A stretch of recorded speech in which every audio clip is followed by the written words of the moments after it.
Bob's background vocal. So there are little things that I would have to remind him, hey Bob, be careful, watch those girls, watch those this. Then I became the watch eye, the mother hen.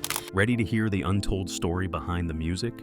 At 79, Rita Marley just dropped some serious truth about what it was really like being married to reggae legend Bob Marley. Forget the sunshine and good vibes. This isn't your typical love story. If you've ever wondered what went on behind the scenes with the iconic couple, you're in the right place. Let's break down Rita's revealing words and see what life was truly like with the king of reggae. A memoir shines a light. Rita Marley isn't just Bob Marley's widow. She's the woman who shared the highs, the lows, and everything in between with the reggae icon. Her story gives us a rare peek behind the curtain of fame, showing us that life with Bob wasn't all sunshine and melodies. Rita first crossed paths with Bob at a recording studio in Trenchtown, Jamaica, when she was just 18.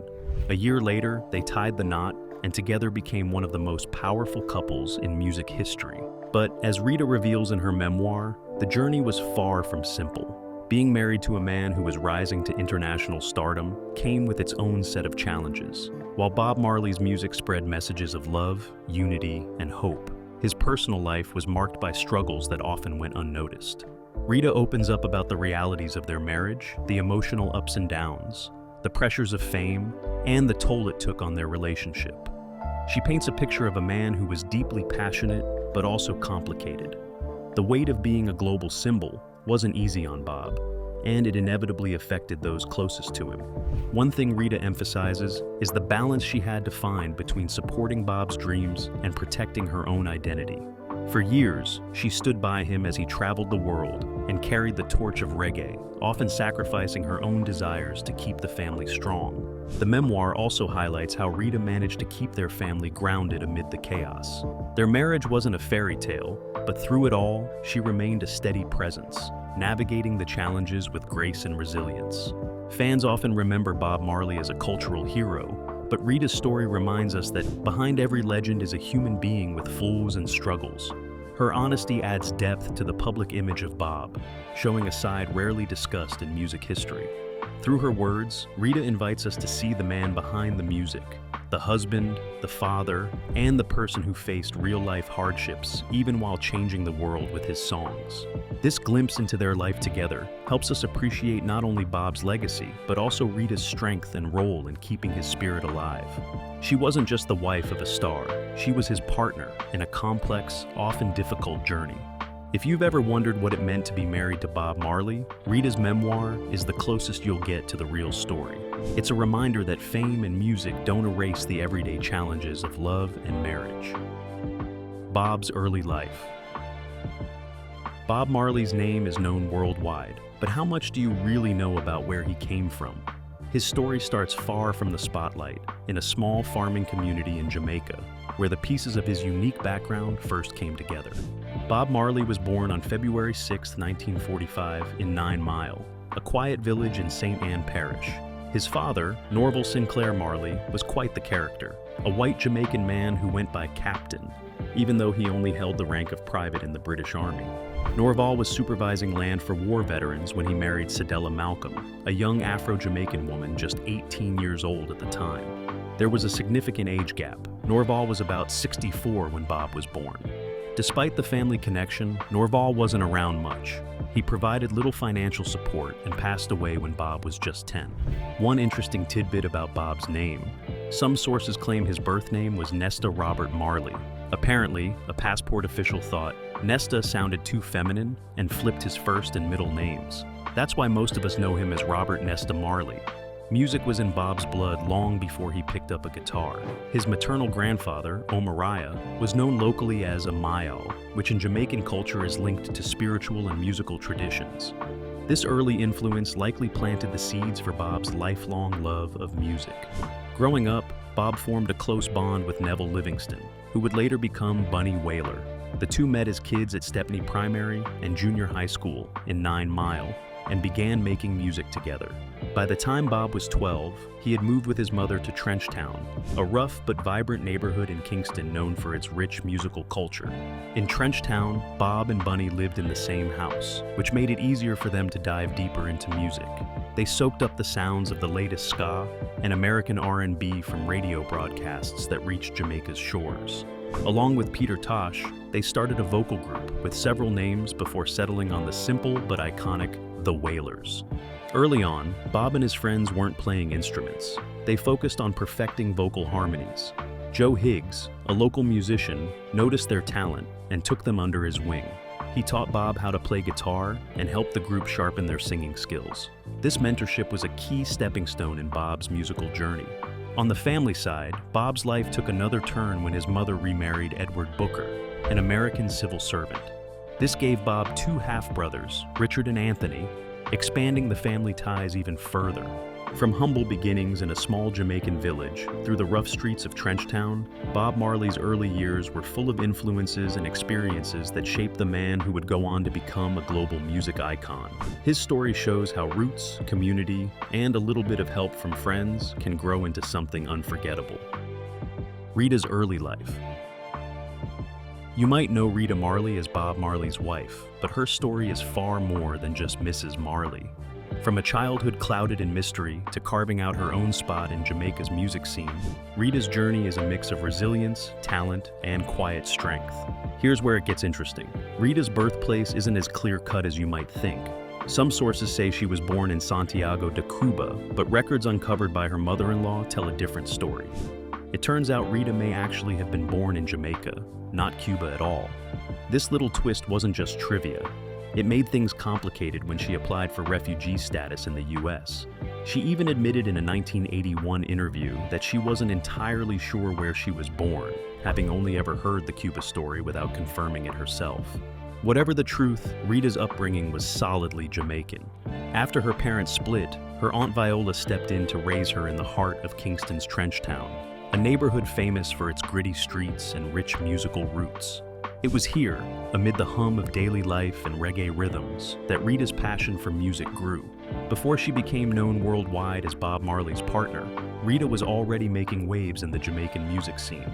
She co-founded the Solettes, a vocal group that included her cousin Constantine Walker and Marlene Gifford. Together they made music that blended rocksteady's smooth grooves with soulful harmonies.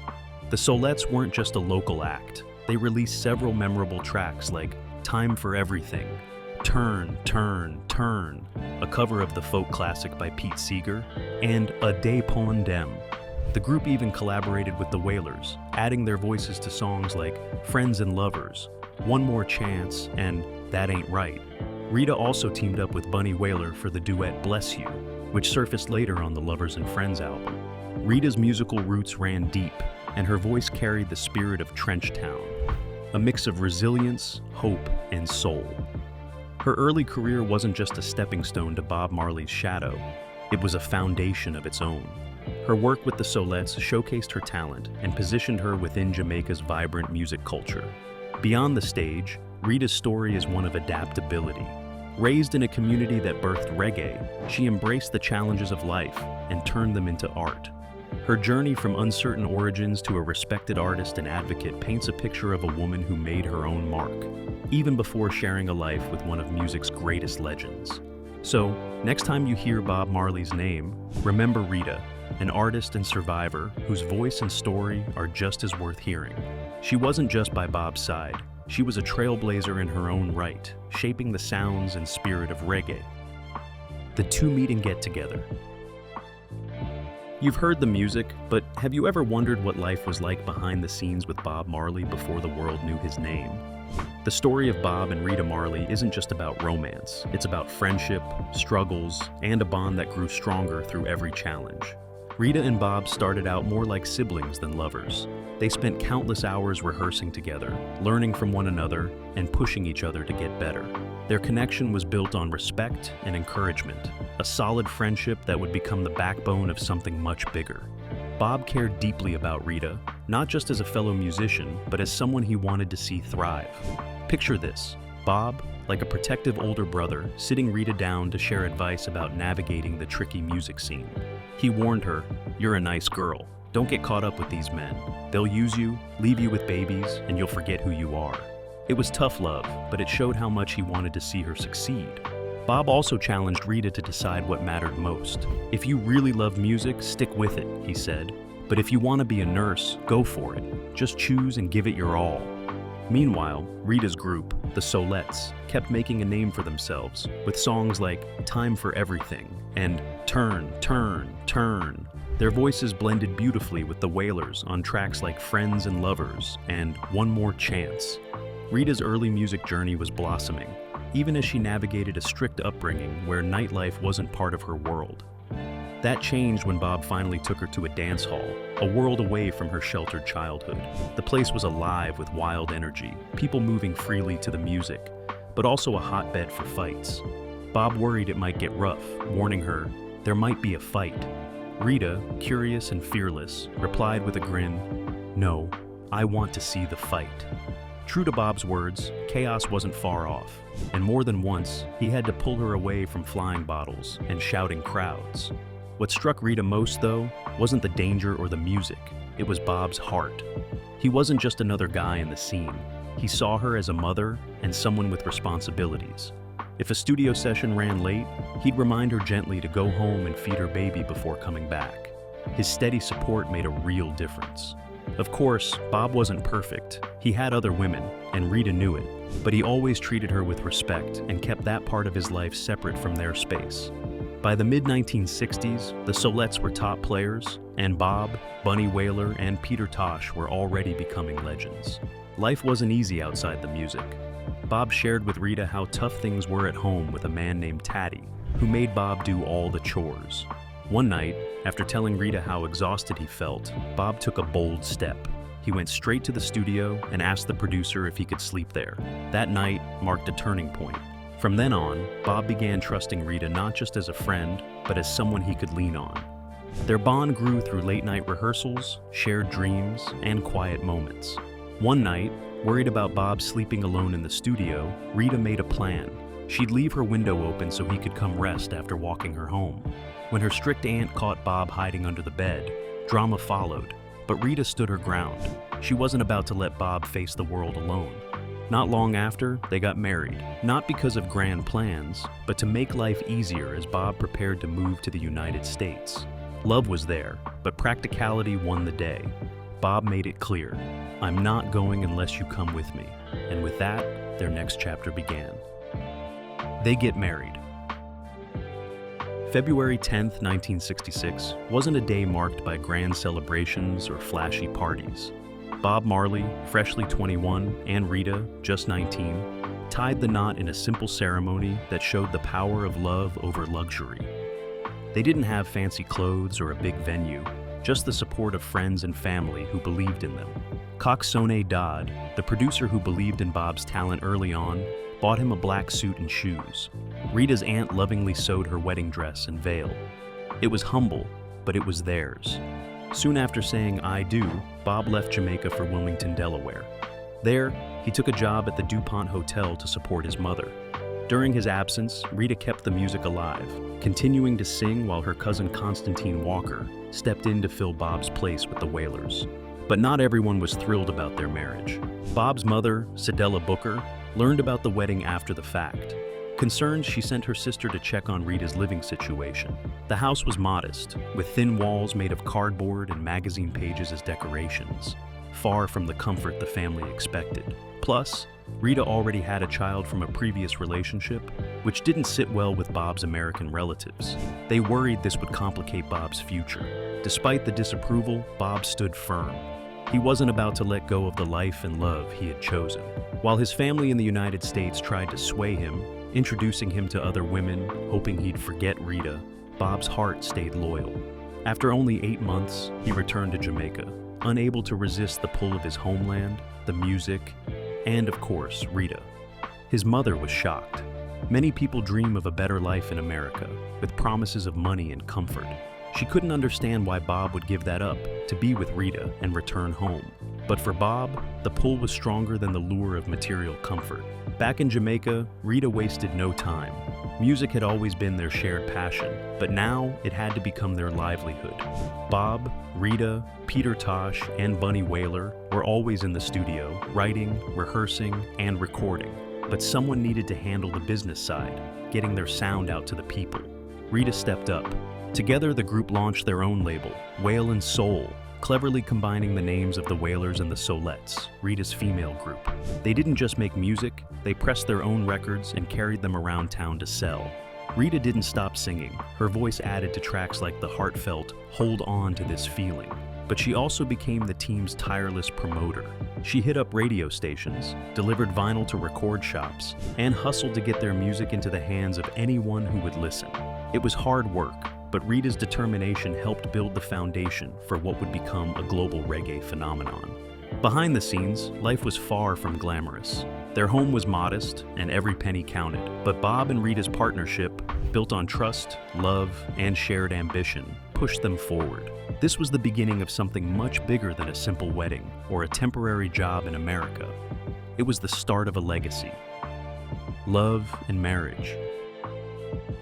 Bob and Rita Marley's early days weren't filled with fame and fortune. Instead, they shared a cramped single room that doubled as a tiny music shop facing a busy street. Using scrap wood and wire, they built a little cashier's booth where they sold 7-inch vinyl records. On the best days, Rita might sell 25 records. On slower days, just a handful. But she kept pedaling through the streets of Kingston, literally, strapping records to her back and delivering them by bicycle. It wasn't glamorous work, but it kept their dream alive. Home life wasn't much easier. Without a proper kitchen, Rita cooked dinner outside the doorway over a small coal fire that was hard to start and even harder to maintain. With 2 young children to care for and limited space, every evening felt like a battle. When stress mounted or dinner was late, arguments would break out between Bob and Rita. Some fights got loud, sometimes even physical. When Bob raised a hand, Rita didn't back down. She fought back just as fiercely. She was quick to stand her ground, but also quick to cry. After the storm, Bob would usually soften, saying something like, "You made me do it," not as an excuse, but as an olive branch to end the night peacefully. When the couple moved to New York, their relationship faced fresh challenges. The music industry executives had ideas about how stars should be marketed, and they believed Bob's appeal would suffer if fans knew he was married. So, behind closed doors, Bob was told to keep quiet about Rita. Rita found out the hard way through a newspaper interview where Bob denied their marriage, calling her "my sister." That night, Rita confronted him, confused and hurt. Bob's reply? That's show business. He reassured her with a phrase he often used to calm tense moments. Just cool. Rita had to convince herself that being his wife wasn't all that mattered. She was also his friend, his partner, and the glue holding things together. This mindset helped her through the tough times, especially when other women started appearing and questions about their relationship grew.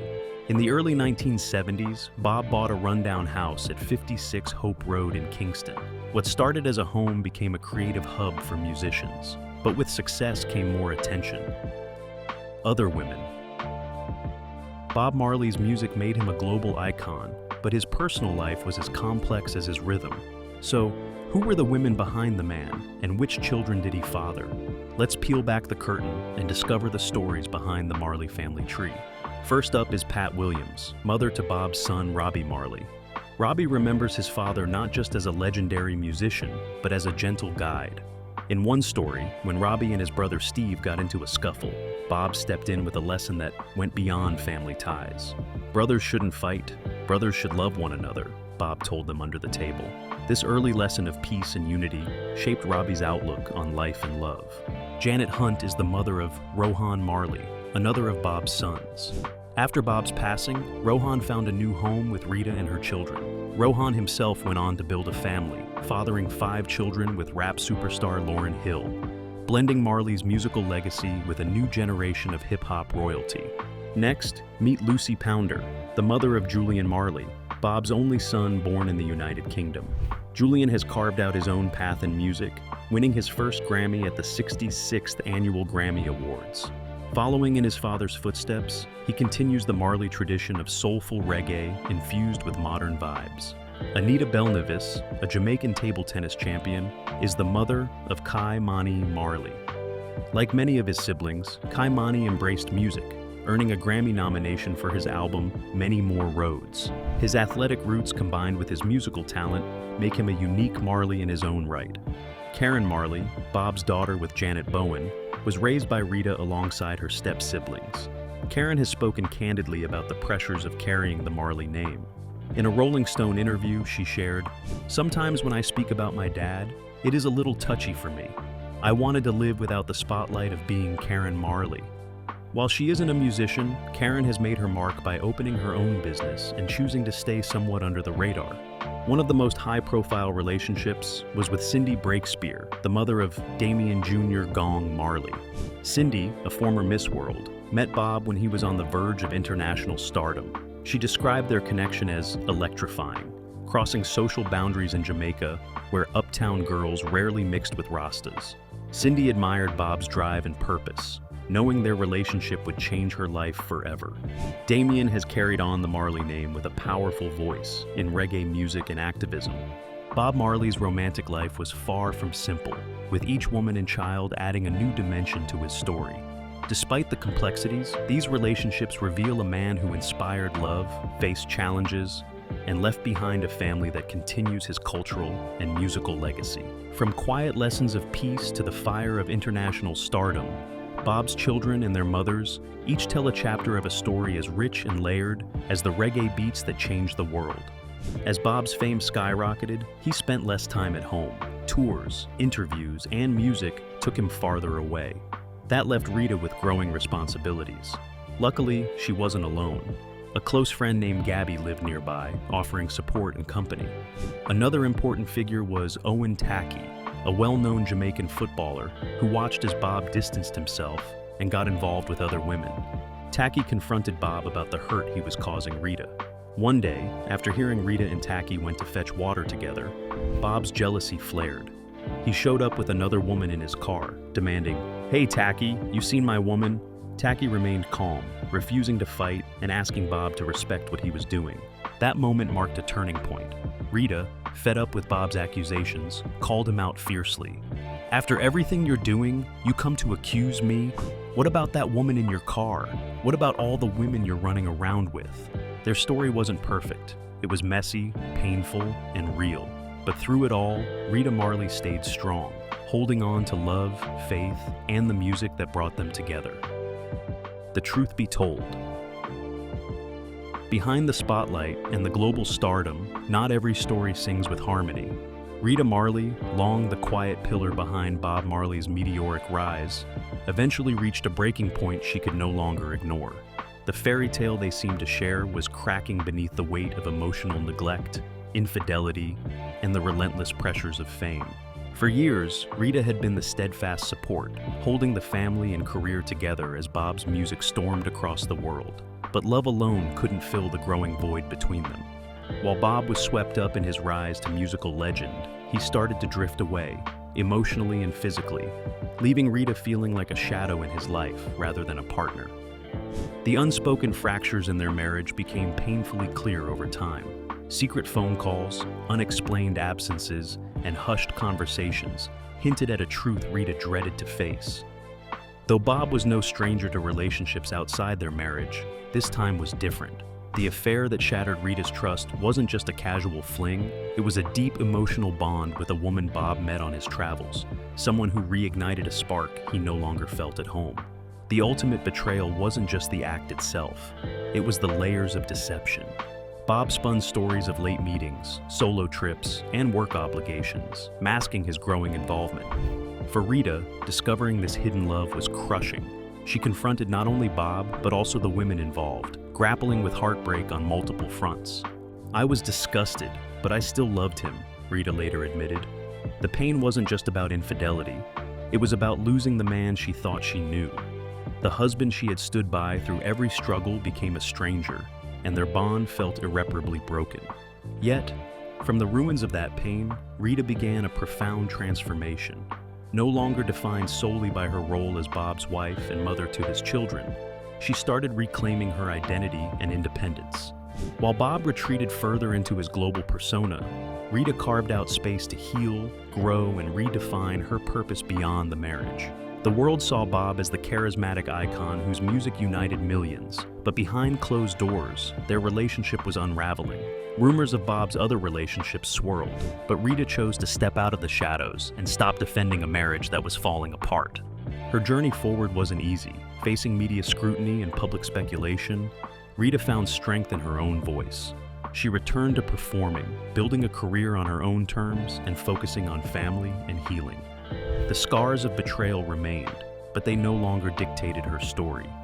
Rita Marley emerged not just as the woman behind a legend, but as a survivor who loved deeply and endured even deeper wounds.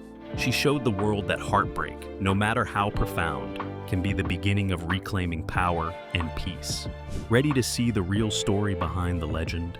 Rita Marley's memoir pulls back the curtain on the highs and heartbreaks of life with Bob Marley, the love, the loyalty, and the painful truths no one saw coming. It's a raw, honest glimpse into a marriage shaped by passion, music, and struggle. If you thought you knew Bob Marley, Rita's story might just change your perspective. Don't forget to like, subscribe, and hit that notification bell so you never miss a deep dive like this. Drop your thoughts below. How do you reconcile the man and the myth? Thanks for watching, and remember, every legend has a human story worth telling. Catch you in the next video.